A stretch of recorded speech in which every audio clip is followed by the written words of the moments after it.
Hello friends, welcome back to my YouTube channel Study Career Point. I hope you all are doing well. So start करते हैं हमारी आज की class से। तो देखिए सीटेट पेपर 2 के लिए आप लोगों को जो एसएसटी सब्जेक्ट है, एसएसटी की क्लासेस देखिए आप लोगों के प्रीवियस ईयर के क्वेश्चन पेपर की चल रही है। लास्ट क्लास में हमने 2019 के दिसंबर के क्वेश्चंस देखे थे, 30 क्वेश्चंस मैंने आप लोगों को वहाँ पर करा दिए थे और जो रेस्ट क्वेश्चन थे वो मैं आप लोगों को आज की क्लास में कंप्लीट करा दूंगी। तो शुरुआत करते हैं हमारे फर्स्ट क्वेश्चन के साथ। तो देखिए पहला क्वेश्चन यहाँ पर दिया गया है, महायान बौद्ध धर्म के अंतर्गत मूर्तियों में बुद्ध की उपस्थिति सिर्फ कुछ संकेतों के माध्यम से दर्शाई जाती थी। बुद्ध की प्रतिमाएं बनाई जाने लगी, बोधिसत्वों को नहीं स्वीकारा गया क्योंकि उन्हें अभी भी ज्ञान प्राप्ति करना बाकी था, या फिर मूर्तिकला के केंद्रों के रूप में मथुरा और तक्षशिला का पतन हुआ। तो देखिए कौन सा यहाँ पर सही विकल्प हो जाएगा। तो देखिए यहाँ पर महायान बौद्ध धर्म के अंतर्गत बुद्ध की प्रतिमाएं बनाई जाने लगी थी। तो यहाँ पर ऑप्शन नंबर 2 सही हो जाएगा। नेक्स्ट क्वेश्चन देखते हैं। देखिए नेक्स्ट यहाँ पर दिया गया है, खलजी और तुगलक वंश के अंतर्गत प्रशासन और समेकन के संदर्भ में सही क्या है। तो देखिए उपमहाद्वीप का काफ़ी बड़ा हिस्सा दिल्ली के सुल्तानों के अधिकार में रहा। गंगा के मैदानी इलाके के घने जंगलों वाले क्षेत्र को पहली बार बैठा गया।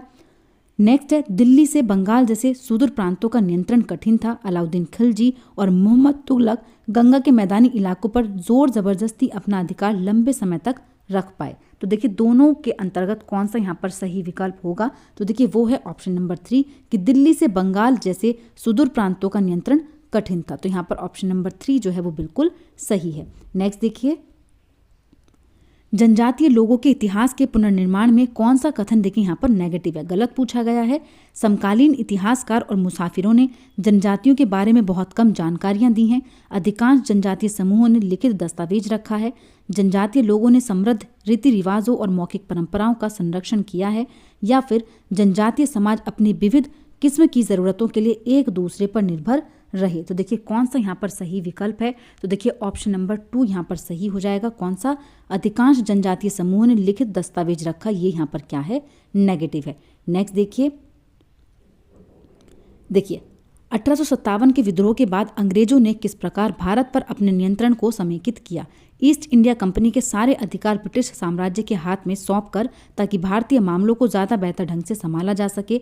अवध विहार, मध्य भारत और दक्षिण भारत से ज़्यादा सिपाहियों की भर्ती करके, या फिर भूमिहीनों तथा किसानों की रक्षा के लिए नीतियाँ बनाकर, तुष्टीकरण और संपत्ति अधिकारों की सुरक्षा करके। तो देखिए कौन सा यहाँ पर सही विकल्प है। तो देखिए ईस्ट इंडिया कंपनी जो 1857 का विद्रोह था उसके बाद कौन सी चीज़ हो गई। तो देखिए ईस्ट इंडिया कंपनी के सारे अधिकार ब्रिटिश साम्राज्य के हाथ में सौंप कर, ताकि भारतीय मामलों को ज़्यादा बेहतर ढंग से संभाला जा सके। नेक्स्ट देखते हैं, निम्न में से क्या प्रतिनिधि लोकतंत्र की विशेषता नहीं है। मतदान द्वारा प्रतिनिधि का चुनाव, प्रतिनिधियों के हाथ में निर्णय निर्माण की प्रक्रिया, जनता की निर्णय निर्माण की प्रक्रिया में प्रत्यक्ष सहभागिता, या फिर जनता को मतदान का अधिकार। तो देखिए यहाँ पर नेगेटिव पूछा गया कि कौन सा नहीं है, तो वो है जनता की निर्णय निर्माण की प्रक्रिया में प्रत्यक्ष सहभागिता। देखिए डायरेक्ट पार्टिसिपेशन नहीं होता है। नेक्स्ट देखते हैं, भारत के किस क्षेत्र को छोटा तिब्बत कहा गया है। लद्दाख को, अरुणाचल प्रदेश को, सिक्किम को, या फिर हिमाचल प्रदेश को। तो देखिए छोटा तिब्बत किसको कहा गया है, तो वो है लद्दाख। ऑप्शन नंबर 1 यहाँ पर सही होगा। नेक्स्ट क्वेश्चन देखते हैं। देखिए भारत में अपील प्रणाली या फिर पुनर्वादिक प्रणाली किसे कहते हैं। न्यायिक सेवा में आवेदन का प्रावधान, न्यायालय के आदेश के खिलाफ संसद में अपील का प्रावधान, राज्य कार्यपालिका प्रमुख का सर्वोच्च अपील प्राधिकारी के रूप में कार्यरत होने का प्रावधान, या फिर निचले न्यायालय के आदेश के खिलाफ उच्च न्यायालय में अपील का प्रावधान। तो देखिए कौन सा विकल्प यहाँ पर बिल्कुल सही है। तो देखिए ऑप्शन नंबर 4 यहाँ पर सही हो जाएगा। निचले न्यायालय के आदेश के खिलाफ उच्च न्यायालय में अपील का प्रावधान क्या हो जाएगा, यहाँ पर पुनर्वादिक प्रणाली उसको कहेंगे। नेक्स्ट देखिए, निम्न में से कौन सा प्रायद्वीपीय पठार का लक्षण नहीं है। यह उत्तरी मैदानों के दक्षिण में स्थित है। इसके उत्तर पश्चिम में अरावली श्रृंखला स्थित है। यहाँ कोयला और लौह अयस्क जैसे खनिजों की प्रचुरता है। इस पठार पर पश्चिम की ओर बहने वाली महानदी और कृष्णा नदियाँ मौजूद हैं। तो देखिए नेगेटिव पूछा गया है, कौन सा यहाँ पर नेगेटिव पॉइंट है, तो वो है ऑप्शन नंबर 4 कि इस पठार पर पश्चिम की ओर बहने वाली महानदी और कृष्णा नदियाँ मौजूद हैं। नेक्स्ट देखिए, निम्न में से कौन सा कथन अफ्रीका के बारे में सही है। अफ्रीका का बहुत बड़ा भाग दक्षिणी गोलार्ध में स्थित है। यही एक ऐसा महाद्वीप है जिससे होकर कर्क, विषुवत, मकर और रेखाएं गुजरती हैं। गोबी मरुस्थल इस महाद्वीप में स्थित है, या फिर इसके पश्चिम में यूराल पर्वत है जो इसे एशिया से अलग करता है। तो देखिए कौन सा विकल्प यहाँ पर सही है, तो देखिए ऑप्शन नंबर 2 यहाँ पर सही हो जाएगा।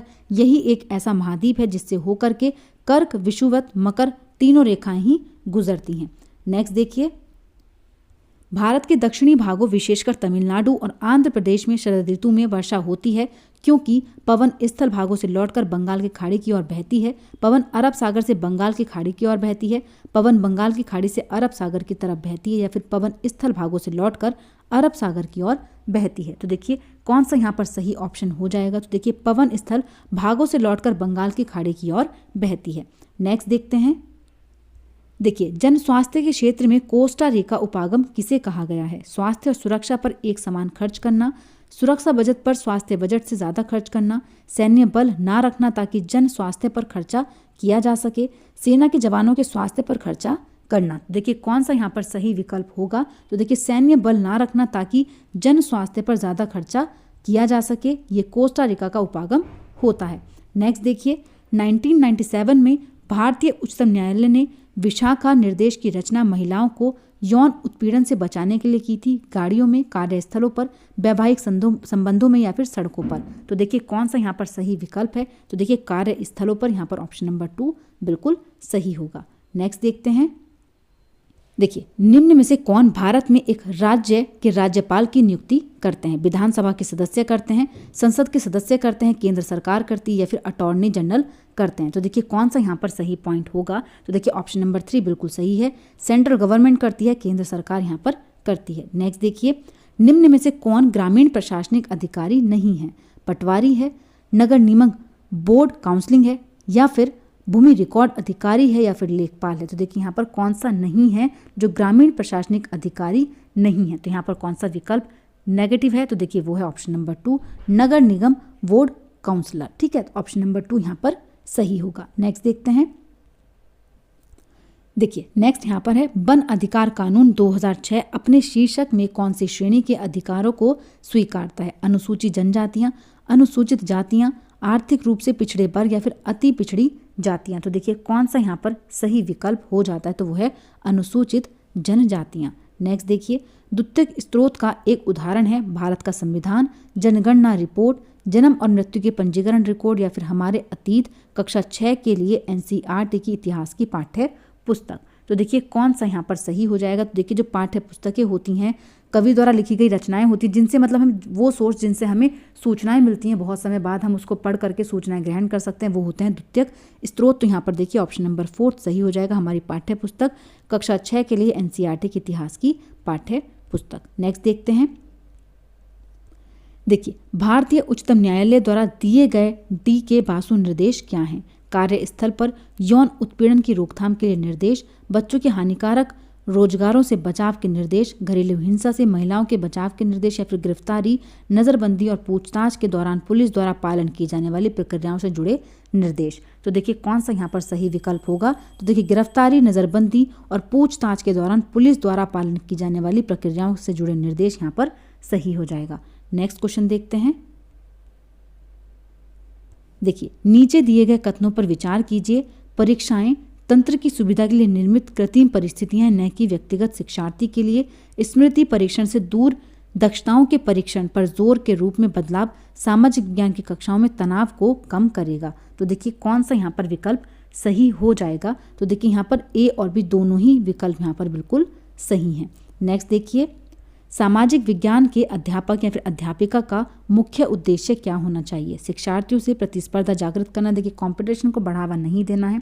नेक्स्ट है सभी तत्व जो समाज का निर्माण करते हैं उनके बीच के संबंधों का बोध कराना, तो देखिए ये विकल्प यहाँ पर सही हो जाएगा। शिक्षार्थियों को सामाजिक ऐतिहासिक तथ्य याद करवाना, रट्टाफिकेशन नहीं करवाना है। समाज में यथास्थिति बनाए रखने और सरकार के सभी निर्णयों को स्वीकार करने के लिए शिक्षार्थियों को तैयार करना, तो ये भी यहाँ पर गलत होगा। नेक्स्ट देखिए, सामाजिक विज्ञान में आकलन का मुख्य उद्देश्य क्या होता है। पाठ्य पुस्तकीय ज्ञान को याद करने की क्षमताओं का परीक्षण तथा सभी शिक्षार्थियों के लिए जो परीक्षा का तनाव होता है उसको कम करना। तो देखिए ये तो यहाँ पर विकल्प नहीं है। शिक्षार्थियों को वर्गीकृत करना, ये भी नहीं करना है। विभेदों को दर्शाने के लिए, देखिए जो शिक्षार्थी होते हैं उनके बीच जो सामाजिक भेद होते हैं उनको दर्शाने के लिए भी नहीं किया जाता, बल्कि शिक्षार्थियों को प्रतिपुष्टि देना और मानक स्थापित करना जिनको पाने के लिए भी प्रयासरत रहे हैं। नेक्स्ट देखिए, सामाजिक विज्ञान की कक्षा में फिल्मों को एक प्रभावी शैक्षणिक उपकरण के रूप में प्रयोग किया जा सकता है, क्योंकि फिल्में कक्षा के भीतर बाहरी दुनिया को ला सकती हैं।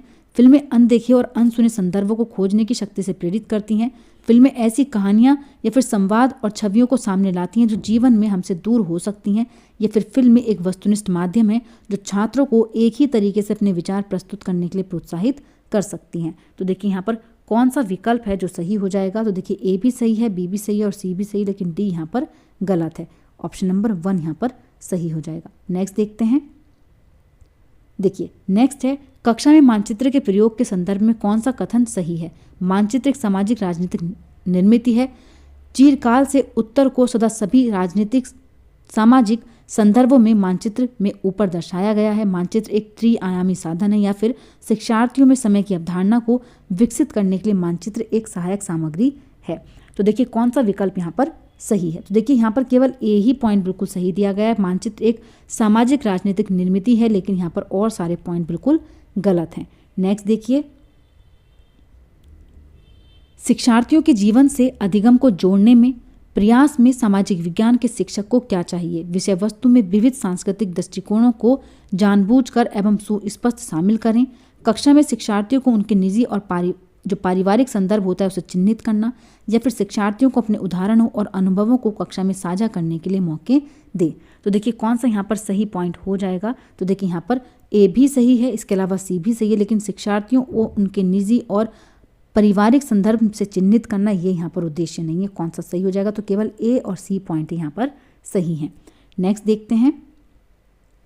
देखिए इतिहास पढ़ाते वक्त वंशावली चार्ट का प्रयोग होता है किसी साम्राज्य या फिर वंश के वर्धन और विकास को चित्रित करने के लिए, अनुक्रमक और प्रक्रियात्मक संबंधों को दर्शाने के लिए, एक कालक्रमिक रूपरेखा देने के लिए, या फिर शिक्षार्थियों में स्थान की अवधारणा को विकसित करने के लिए। तो देखिए कौन सा विकल्प यहाँ पर सही है। ए भी सही है, बी भी सही है और सी भी सही है, लेकिन डी यहाँ पर गलत हो जाएगा कि स्थान की अवधारणा को विकसित करने के लिए नहीं है। ऑप्शन नंबर ए यहाँ पर सही हो जाएगा। नेक्स्ट देखते हैं। देखिए नेक्स्ट यहाँ पर है, दृष्टिबाधित शिक्षार्थियों के साथ कार्य करते समय एक सामाजिक विज्ञान शिक्षक को किस प्रकार से शिक्षण अधिगम प्रक्रिया में अनुकूलन करना चाहिए। तो देखिए किस प्रकार से करेंगे। यथोचित विराम और पुनरावृत्ति के साथ स्पष्ट और उच्च आवाज में बोलना, विविध प्रकार के आक्रामक दृश्यों वाले कार्य पत्रों का प्रयोग करना, मौखिक संकेतों द्वारा कल्पना करने के अवसरों को उत्पन्न करना, या फिर कक्षा में चर्चा के दौरान टेक्टाइल्स सामग्रियों का इस्तेमाल करना। तो देखिए कौन सा यहाँ पर सही विकल्प होगा। तो देखिए ऑप्शन नंबर कौन सा, देखिए ए भी यहाँ पर सही है, सी भी सही है, लेकिन डी भी सही है, लेकिन विविध प्रकार के आक्रामक जो पात्र हैं हम उनको नहीं दिखाओगे, उनका प्रयोग नहीं करोगे। तो इसके अलावा देखिए तीनों ही पॉइंट यहाँ पर सही हो जाते हैं। ऑप्शन नंबर 2 जो होगा वो बिल्कुल सही हो जाएगा। नेक्स्ट क्वेश्चन देखते हैं।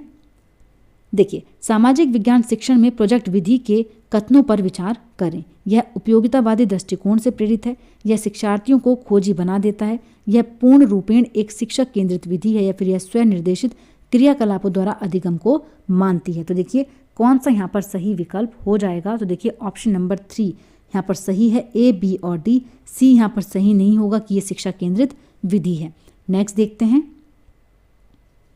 देखिए अन्वेषण को इच्छुक रचनात्मक दृष्टिकोणों से एक सामाजिक विज्ञान की शिक्षिका अपने शिक्षार्थियों को किस रूप में देखेगी। सामाजिक प्रक्रियाओं में खोज करने को उत्सुक, स्रोतों के आधार पर कल्पनाशील, समस्याओं के समाधान के सुझावों की कोशिश करने वाले, या फिर विवादास्पद मुद्दों को उच्चतर शिक्षा के स्तर पर चर्चा करने के लिए स्थगित करने वाले। तो देखिए कौन सा यहाँ पर सही विकल्प हो जाएगा। तो देखिए ए भी सही है, बी भी सही है, सी भी सही है, लेकिन डी यहाँ पर नहीं है कि विवादास्पद मुद्दों को आप उच्चतर शिक्षा के स्तर पर लेकर के जाएं। तो ये यहाँ पर गलत हो जाएगा। ऑप्शन नंबर 2 यहाँ पर सही है।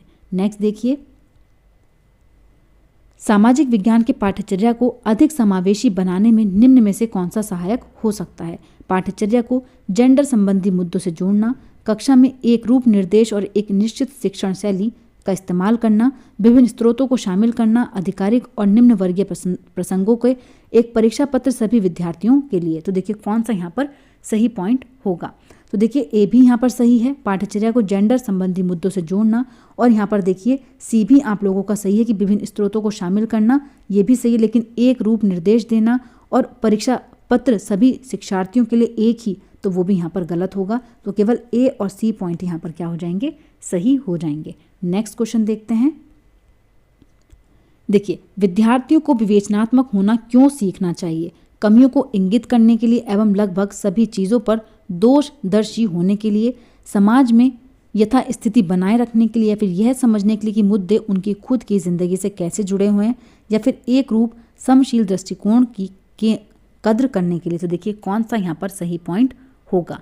अब देखिए यहाँ पर जो करेक्ट है वो है, देखिए विवेचनात्मक होना चाहिए क्योंकि यह सीखने के लिए कि मुद्दे उनकी खुद की ज़िंदगी से कैसे जुड़े हुए हैं।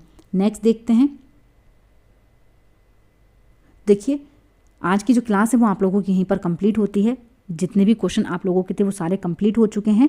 तो देखिए अगर आप लोगों को मेरी क्लास अच्छी लगी हो तो प्लीज़ मेरे चैनल को लाइक करें, सब्सक्राइब करें और शेयर करें। ऐसे ही और वीडियोज़ के लिए मेरे चैनल पर बने रहिए। Thank you.